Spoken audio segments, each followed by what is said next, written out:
Dahil sa matinding pagod mula sa shooting ng Calendar Girl, nawalan ng malay si Janine. Ang salpukan nila ni Kim Chu ay nagdulot ng labis na pressure at pagod para kay Janine. Matapos siyang mawalan ng malay, agad siyang isinugod sa pinakamalapit na ospital.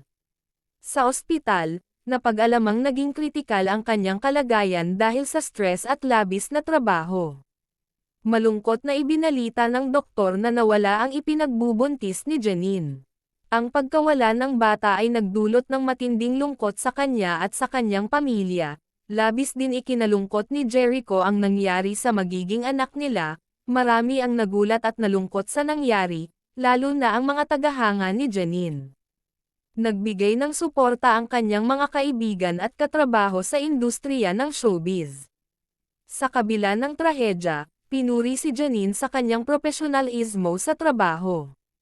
Ang pangyayaring ito ay nagbigay diin sa kahalagahan ng pagpapahinga at pangangalaga sa kalusugan.